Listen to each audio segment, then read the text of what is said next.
Insights and Strategy, and we are here for another 6-5 podcast. I'm here with my bestie, Daniel Newman, and we are here doing what we love to do on these Friday mornings, and that is give an analysis of what happened this week. Daniel, how are you? Hey, good morning. Yeah, favorite time of the week, no matter what has come and passed. Friday mornings are those sacred moments of the week for us and hopefully for you out there, because a lot going on in tech. We've got a lot of great stories this week. In fact, we had too many stories because the 6-5, we got to pick 6. I'll let you do the intro stuff. But too many stories, lots of earnings, lots of excitement, and it's almost the weekend. So there's a whole bunch of really good things happening. And it's a long weekend, at least for most people, at least here in the U.S. Well, and I think I may have started early. For some, and I was walking to work today downtown. I didn't see too many cars going on the Congress Bridge, and I can also from my place see 35, and that didn't look too busy either. So I think some people may be getting a jump on the weekend. I don't know here, but out on Lake Austin from your from your condo. Check it out. Are there people out paddling and boating and Ladybird Lake, right? No, it's fun. I love it. I can watch other people exercising while I'm not. So it's the perfect vantage point. So yeah, we are the 6-5, six topics, 5 minutes plus each. Yeah, I think we had 8 topics. We had to narrow it down to 6, but we're talking AMD, HPE, Amazon, HP, Poly, Pure, and Qualcomm. A pretty good mixture of stuff. Some earnings, some announcements, some news. But hey, let's jump right in here, and I'm going to call my own number on this one. Hey, Pat. Yes. Just real quick. You want me to do the disclaimer? I just know because we're talking earnings. So let's make sure. Sure. I mean, this show is for informational purposes only, and probably some education too. But please don't take anything we say as investment advice. Thank you. Boom. All right, let's jump right in. Daniel, we both attended the once stealth, now public AMD Ryzen 7000 launch in a great resort outside of Austin, about 20 minutes outside of the airport. And it was a ton of fun. So if you haven't been keeping score on AMD, it's been doing super well in gaining market share in both client and server. In fact, I'm hearing AMD has 50% market share in the top CSPs, and they are gaining. Well, they have, at least for the last couple of years, have done really well in the high-end desktop, and that's exactly what they refreshed today. It's the AMD Ryzen 7000 product, and it's what you would expect. I mean, it's funny. A lot changes over 20 years, but a lot doesn't. And this is more performance at lower wattage. And in fact, versus the 6K, 49% more performance at the same power and 62% lower power at the same performance.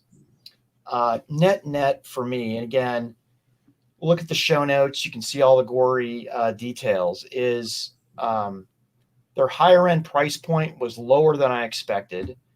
Their lower price point was higher than I expected by about $100.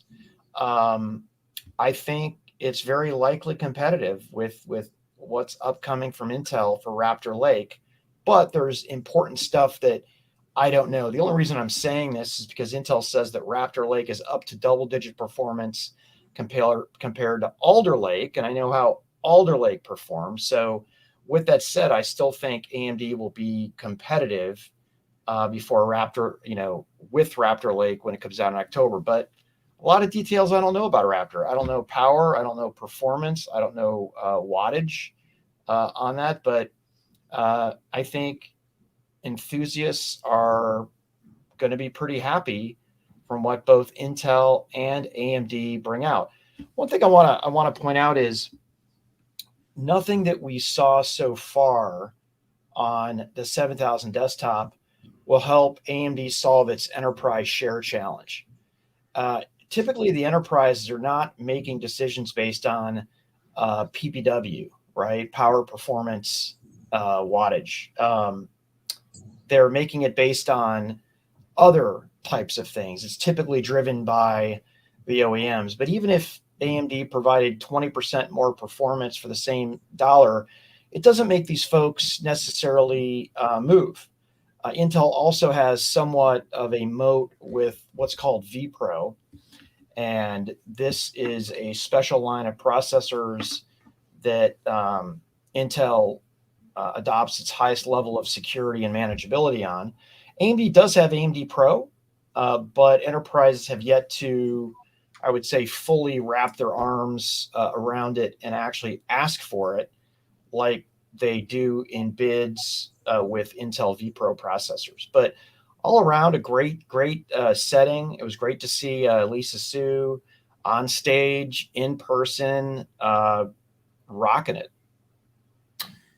Yeah, it was great to be there, Pat, at the Redacted event, at the Redacted location, hearing about the Redacted products from a Redacted company. That one time I almost tweeted out the name badge. Yeah. We were going to do the Redacted tweet, but we were both wearing the lanyards.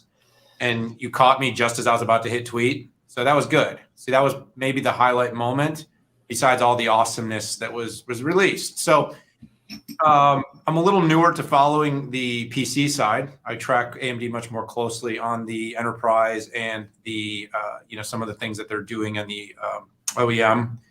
But what I would say is that it seems that the company's got a couple of focal points, and they're focused very heavily on that low power, which isn't only about competing with Intel, but it's also going to be about competing with ARM, which is something I talked to them about, because ARM is certainly going to become more prevalent, and there are certain OEMs that are leaning more and more on ARM-based designs. AMD has been pretty consistently grabbing market share from Intel over the last several quarters, and I like your bifurcation. A lot of it's on consumer, and that AMD's desire to create a deeper moat into commercial. It wasn't entirely evident that this launch is going to meet that particular requirement. And so that's going to be something to watch. I think we've talked a little bit about vPro and AMD Pro as a whole, not totally certain that the adoption has been anywhere near as high as either company would like to see, given the amount of investment that they've made to build capabilities that are very specifically designed to take care of those complex commercial needs in areas like security. AMD's been their story's been really driven by performance, and it's been driven by a bit of a fan base of users that have become quite committed to the company's story. It's a bit of a sensational story in the market, and I think people have been very excited. Intel, unfortunately, kind of only had one direction to go over the last few years. They had so much market share that anything less than flawless was going to constantly cost. So you and I talked about this in some of our different meetings at the event. Grabbing market share from Intel has been sort of at the disposal of AMD due to some different process delays, due to chip shortages. So the real question, though, is, I always like to talk about this with the market, Pat, but is the growth on alpha. As Intel gets its stuff together, as some of its packaging and some of its process gets on time or closer to on time, will AMD be able to continue to grab market share because their product is notably superior, or has it been because Intel couldn't deliver? And we've seen, of course, how that's been impacted on the server side. But overall, like I said, as I'm starting to pay attention, it seems the low power, it seems security. And then, of course, you didn't say much about this because we didn't hear a ton, at least not the day I was there. But it seems the company's really betting big on AI. And they're going to be more and more focused on AI. And so that's going to be something I will certainly be watching. But it was an exciting launch. It was great, very intimate setting, Pat. A lot of handshakes and opportunities to speak to the executives. And you could sense a lot of enthusiasm. The culture of AMD is incredibly strong right now. You can't really find anyone that's working there that doesn't seem excited. And that's a good sign for a company. There really is good ads on there. And yeah, I'm wondering if AMD has already tapped its brand switcher markets so far. But hey, let's move to the next topic here, which is HPE Earnings. All right, let me cue up your tweet. I said this last week. Follow Pat on Twitter, especially for his earnings tweets. You want to read the articles? Check out my blog. But if you want to read the best tweets in the business, Patrick Moorhead. So you know what, Pat? I had a chance to talk to Cisco CFO Scott Herron yesterday, and I'm throwing this out. I actually really thought Dell, Cisco, and HPE were in for a bit of a world of trouble this quarter. Yeah. I was holding my breath, and they all came out pretty well. And so before I get into the kind of, hey, company did well, met expectations, guided well. Let's just say that you and I have talked on the show a number of times about the resiliency that commercial and enterprise business are going to have even in a downturn. And this to me was sort of a macro reflection, the fact that Cisco, the fact that HPE, the fact that Dell, especially on the enterprise side, in their case, even on the PC side, when we talk about HP, we'll talk more about that, did pretty well. Looking across the business, obviously you're talking about single digits of growth. Still not, necessarily anybody falling out of their chair. But over the last couple of years, I've said, in order to make a pivot from a CapEx intensive revenue model to an OpEx intensive revenue model, you're often going to sacrifice top line growth to get that ARR in house. The company had, mid double digit ARR growth. It had strong everything as a service and GreenLake growth. Its GreenLake business is nearing $1 billion in recurring. Company's backlog is actually rising in the process of this. In some markets, I believe in like HPC and in Edge, the company's still performing pretty well on their traditional business. So, as you look at the whole company right now, it was a 3-year plan to move to everything as a service. You talked to Antonio, so I'll let you play in CEO whisper when I'm done here. But having listened to him over the last couple of years, this is a process. And so as I see it, if the company can meet its expectations consistently, grow the ARR, keep the various business lines intact, innovate enough, and they really have in their GreenLake business to have I think it's safe to argue, the most extensive portfolio of on-prem cloud services out of any of the companies in the market today. They've got the right product mix. They've got, they're hitting their numbers. They've made that transformation that others are struggling to make quickly, Pat. And, overall, I think it was an encouraging quarter when we were, I think, all kind of holding our breaths for some pretty hard falls from some of the OEMs and consumer brands. But again, showing the strength that enterprises are still spending and having low exposure to consumer right now is good for business. Yeah, I had a great conversation with Antonio for earnings, and I think what I was really struck with was his positivity. After hearing some vendors and the negativity, his positivity was really good. Now, part of that is not just kind of chest beating. They have a record backlog that's 3x the historical backlog. And he really talked about this enduring demand. So while I don't think that necessarily translated to their monetary forecast, it was his attitude that I saw. And, I really measure HPE as an industry analyst on two things: their growth businesses and on GreenLake, right? And both their growth businesses, Intelligent Edge and HPC and AI, did grow low double digits in constant currency.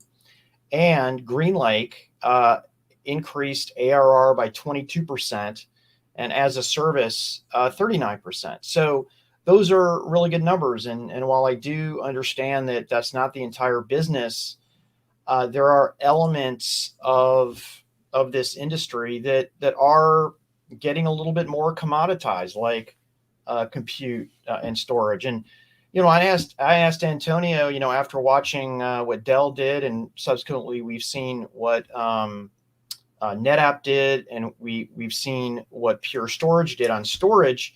Like, hey, why is it only up 1% constant currency? And he was flat out, it's backlog. They have 5x the normal backlog in storage and even compute that they normally do. So I don't know exactly what's happening from supply chain, because I didn't hear a ton about supply chain from a lot of the other vendors. I mean, we did hear a lot of backlog and supply chain from Cisco, but didn't hear that necessarily from Lenovo or NetApp, and even Pure. In fact, as we'll talk about Pure, they talked about not really having a backlog, which I thought was interesting. But in the context of the future, having a big backlog going into troubled times, as long as it's an enduring backlog, and it's something that isn't going to get pushed or evaporate, I think bodes well for the company. There was initial bump up after hours, 2.5%, which translated, I think, to about a 1.5% boost, and which in contrast, a lot of these companies really got hammered after they had announced. So I like the track that HPE is on, and it was great touching base with Antonio. Let's move to the next topic. Sorry Welcome about back that. to the hosting gig. No, I know. It's so funny. I was waiting for you to well, what's next, Daniel? I appreciate that. Hey, let's get into something a little bit different here. It's not earnings and it's not a product launch, but what it is something I think is very unique, and that's a public service announcement that is being done by Amazon. I had the chance to sit down and talk with Steven Schmidt, who owns security for all of Amazon, AWS devices, self-driving cars, and as he put it, AWS boxes with smiley faces. I didn't know there was security around the boxes, but I do now. So Amazon launched a PSA called Protect and Connect. It launched on August 22nd last week, and it really came out of a White House security summit that they had, and I really appreciate Amazon stepping up. They're doing videos that I think are really kind of funny. They're kind of breaking through the jargon of, and that's been, you having to painfully sit with me on some of our advisory councils. I'm really talking about how, you have to simplify security and maybe even have a security score against something, but it really drilled down into things like multi-factor authentication, phishing. There are funny videos, vignettes. Amazon, in fact, put this on the very, very top of their Amazon.com website to make it a little bit more interesting, and the ability to pull people in. It even pulled in Amazon Prime actor Michael B. Jordan and actor and producer Tessa Thompson, who are these internet bodyguards that I thought was actually funny and not cheesy. If you want to hit the show notes and check this out, I wrote a Forbes write-up about this, but it's really cool. And again, Daniel, we talked this time and time again. Amazon a lot of times gets viewed as the bad guy, right? With the richest founder in the world, and sometimes we forget all the great things that the company does, like hire a ton of people, increase wages well above the minimum wage at levels that people say should be, across the entire country. They did amazing things during COVID to help people out. In fact, they had really 2 rotten quarters, gearing up to shift from having inventory of TVs to things like food and stuff that you could buy that they normally didn't have great lead times on, so that people then wouldn't have to go out and get in their car and potentially endanger themselves walking into a store, or not being able to do that. So good job, Amazon. Rah, Amazon. All right, listen, with great power comes great responsibility. And a company like Amazon, I think, is making a very sensible and is using its clout and its visibility in a way that people should be happy. It's not entirely selfless. Amazon is a company that has risk. Their users being hacked. We saw what happened recently with the Okta and Twilio identity hack and what that can mean. We've seen it with a number of other hacks over the years. When consumer brands get hacked, it's extraordinarily. All right, I'm going to pause. You ready? Go ahead. Play? I'll play. Is that Michael B. Jordan? Who is that? Yeah. All right. Okay. Who are you? I'm Jeannie, your internet bodyguard. What? Nothing. I just expected you to look more cooler, like, bodyguardy.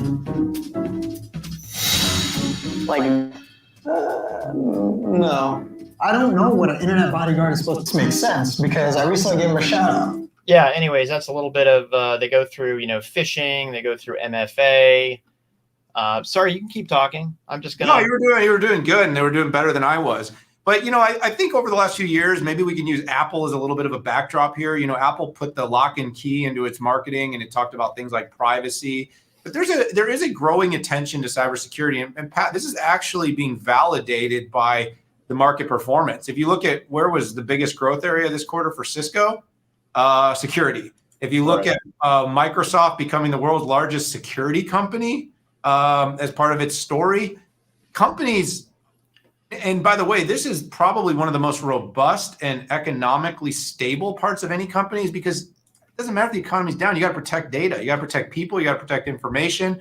And Amazon is a facilitator of the connected world. And if you look at whether it's AWS, if it's Amazon in retail, if it's Prime, this company benefits from making sure its users put more energy into securing themselves, their companies, their data, their accounts, et cetera. So, PSA, no PSA, advertising campaign, branding, videos, tweets, whatever the powerful and influential companies of the world can do to make people try to give at least one crap about their security, because people give no craps, the better. By the way, it's costly. It's a tax on society. When companies or government agencies get hacked, when data gets leaked, it creates crime. And by the way, unlike, and most people out there don't seem to realize this, but when the government spends money, someone has to pay for that. Yeah. So when we're paying money to do anything, including deal with cyber crime, deal with, ransomware, this has a big cost. And by the way, in the future, it probably will be the biggest economic cost of any sort of black op in the world, will be the continued and pervasiveness of cyber crime. So thanks, Amazon. You didn't beat Apple to it, but maybe you're doing it in a way that's a little more pragmatic, can actually help people, because, Apple did it merely under an onus of giving a crap about people when we know they do. Oh, it was amazing. Once they got that all locked in and did the cookie block, they opened up a huge advertising business. Yeah, what's the odds? Can you believe that? I can't believe a company like Apple would do something like that. Huh. Shocking, Patrick. Amazing. Hey, let's move to the next. Again, a different topic here. HP had their earnings, and I think everybody's celebrating that the Poly deal closed. I was having so much fun though, because it was like, anytime I can run down the, beating Apple or the battering ram. By the way, I'm doing that while using multiple Apple devices that I pay for. So I feel like I have more of a right as a consumer to be angry. And I think if people actually just admitted it, chances are Amazon won't get enough credit for this, and Apple will never get proper credit for how. And anyway, all right. So, okay, going onwards. So HP, top line miss, bottom line hit. Last week when Dell reported, it actually had a somewhat solid PC number. And so, there's a lot of conflictive information, Pat. We had Intel basically come out with its early numbers. Well, actually, TSMC came out really early with great numbers. Then Intel came out and said rapid deterioration of demand for PCs. Then AMD came out and I was like, maybe not that rapid. It's a little bit rapid. And then Dell came out and you're like, wow, that's not bad. But Dell also drew down quite a bit of backlog to hit that number, then guided down. So we're like, okay, we're starting to feel this way. And then basically HP came in and said, all right, hold my beer. We're going to confirm what's going on. The market for consumer is slowing drastically, and the market for commercial is slowing less drastically, but overall PC demand is down. So on a year-over-year basis, HP was down. Having said that, they did hit on their earnings. So if you're kind of in this era of earnings are more important than revenue, then they did their job. Now, it wasn't all bad. HP did hit on their growth areas, their growth target areas. They're still seeing double-digit growth. They are still seeing some strength. I believe like workstations are actually performing pretty well for the business right now. And of course, a number of the other areas like print are seeing a bit of a slowdown. So, the numbers, Pat, there wasn't a ton in it other than like, hey, we've been saying consumer's going to slow. Now it's being validated. And I think largely, even on the companies that did better, all the signs are that we're going to slow. It's just kind of where we are on the curve of that slowdown right now. And so, as much as I'd like to say there's a ton, you and I had the chance to hop on. We talked to Enrique Flores, CEO of HP. We got to ask him some questions. He actually validated my exact point right there. He said commercial is sitting in a better position than consumer, but overall that, this is what they are seeing today. It looks like they guided down a bit as well. They had to pull back on guidance. So not necessarily a great earnings moment, in this current state, but it is really pretty fair as to what everybody is seeing happening. So hopefully this is the reset for HP, where they're resetting, they're guiding down a little bit, and then they're going to get back to starting to beat. Of course, they claim that there's some general macro headwinds with interest rates and the consumer, and there's also some delays still. We've seen a little loosening according to what Enrique shared with us, but it's still not, supply chains still aren't optimal. The only other thing is, the company has been pretty aggressively doing dividends and stock repurchases, which probably to some extent has been impacting how its share price has stayed up throughout this whole thing. But again, we're not equities guys. That's just a little bit of an outside assessment, Pat. And I'm going to turn it to you because this is the part I think is great, is the company did pull forward the acquisition and finalization of the deal to buy Poly. And so I won't say too much because I'm going to give you the oxygen on this one. But I thought that was a really good deal for the company. Poly's been in a bit of it hasn't seen rapid growth. And I think with HP, the two together have a synergy to meet this remote and future of work expectation. And I think this is going to be a really good thing for the company. Yeah. So the one thing I will comment on is on the earnings is that HP is losing market share in areas overall. Dell really stole the quarter, I think, from everybody in terms of how it did. And again, these are just using facts here. I mean, the client group at Dell was up 35% year on year. Lenovo was down, and HP was down. So it's clear that Dell gained market share, and I think that HP has really been on this. I think that was balanced by very good financial, how they did financially, and in the end, that's really what matters. But I have to wonder, how long can HP continue to lose market share? They're very similar in unit market share to Dell right now, and Dell really doesn't participate a whole lot on a unit basis in consumer. They really try to focus on the high end. So that's what I'm going to be looking for as we go into the future here. And I think printers are being printers, and I'm not surprised at in this odd hybrid work environment how both of those businesses are down. On the Poly front, let's kind of talk about that. I mean, I love this acquisition, and Daniel, I think I've told you this before. I recommended to every one of the big PC folks that they go and buy Poly. Why? First of all, we're seeing this movement when it comes to this type of equipment from facilities to IT, and that's because data is moving along with it, and these decisions are more and more being made by not the facilities folks who used to, take care of rooms and their electronics, to IT. And also, Poly uses industry standard components like Qualcomm processors and Android operating system to achieve to achieve what they want to achieve. So I love this acquisition. I can't wait to see what happens. I'm really glad to see Dave Schull is going to be the president of that division. So good stuff. Let's move to. Sorry, I did it again. Gosh darn it.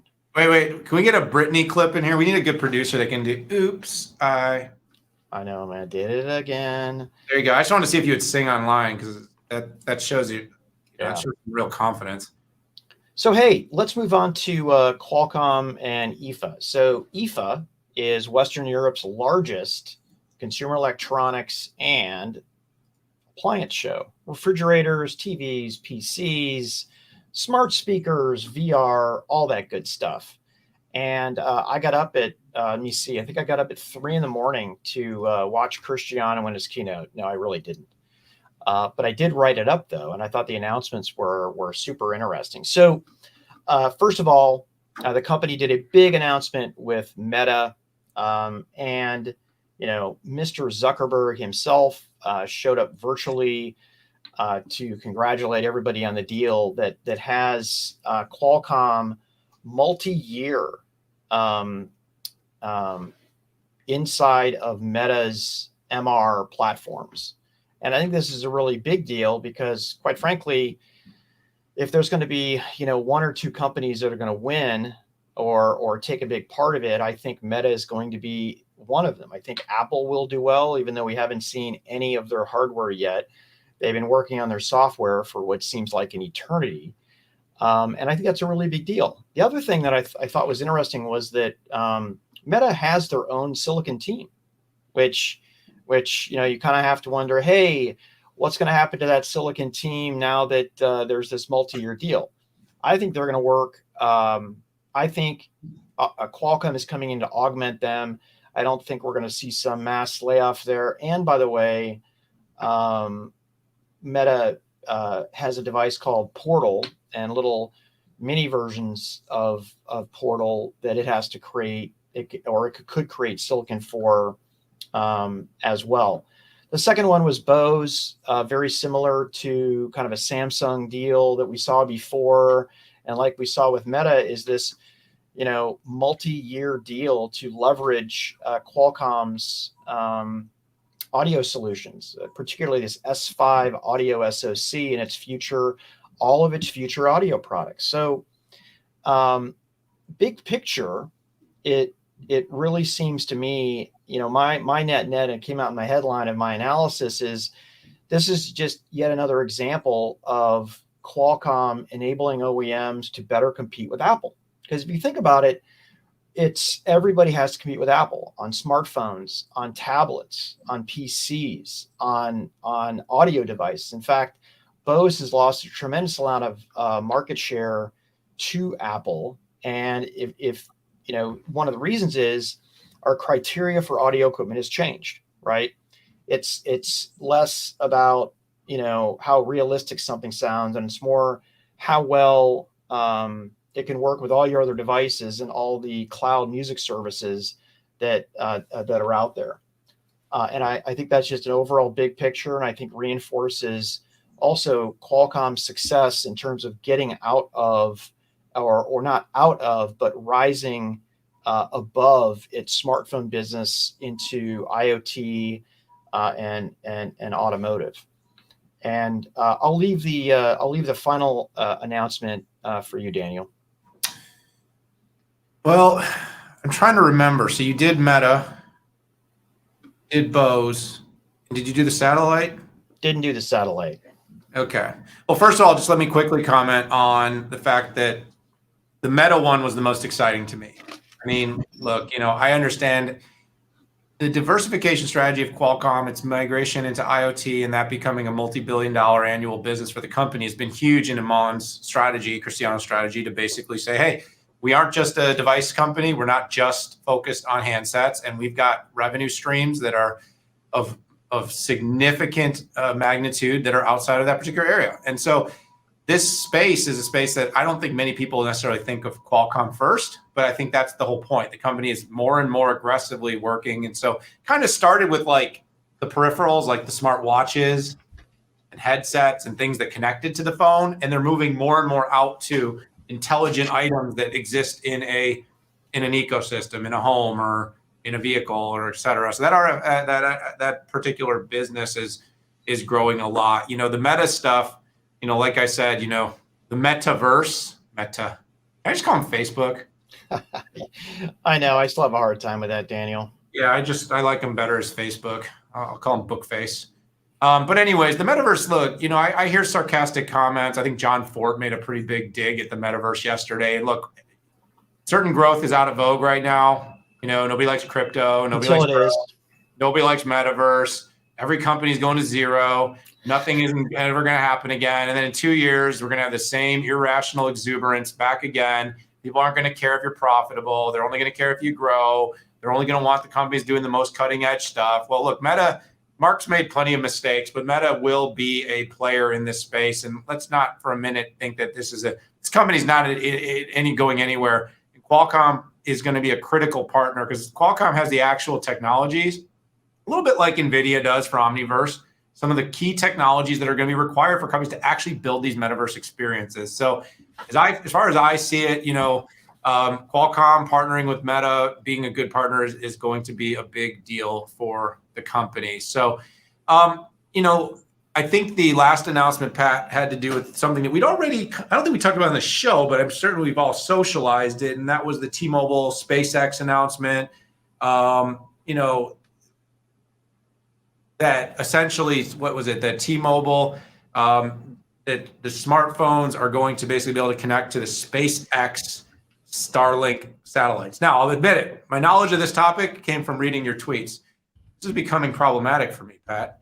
Wait a second. You write articles on this stuff. I do. But, there's been so much news the last few weeks that I've had to keep up somewhat by using Patrick's tweets.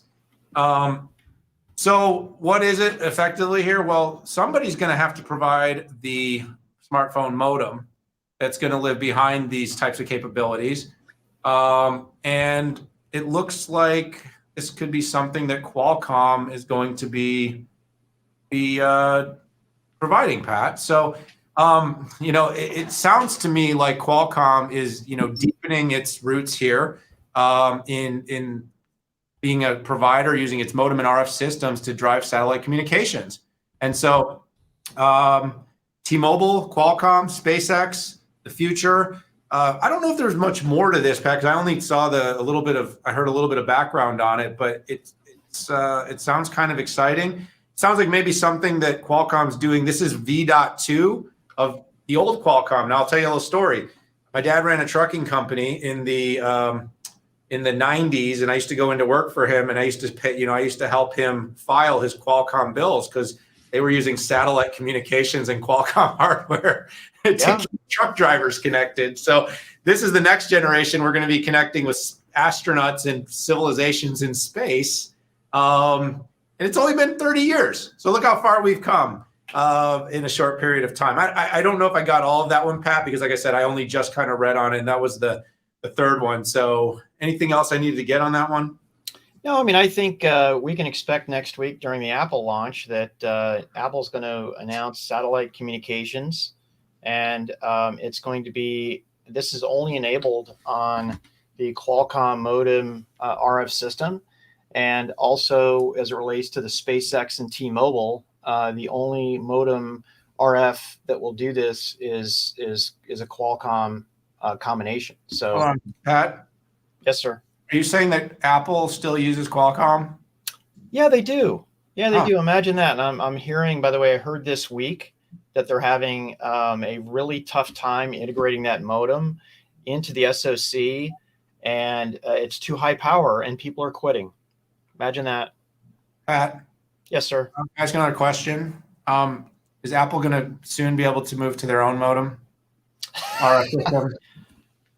I mean, listen, given enough time and resources, probably, and they have more money than God. Wait. Does they have the resources to build this themselves, Pat? Well, right now, no. Yeah, but yet, how much do they have in the bank? I don't know. What is the market cap of Apple? It's over $2 trillion. Okay, I just maybe my Billy Madison moment here is over, but the moral of this story is this shit's hard. It's black magic, dude. Now we got to put it. Now we got to put the explicit thing on the show. I just said the S word. I am sorry. This is a family show, but I just get tired of hearing how Qualcomm is going to get displaced and Apple is going to build and their own, and it's not going to happen. So, all right, Pat. Hey, let's move to the next. Let's move this on. Fast.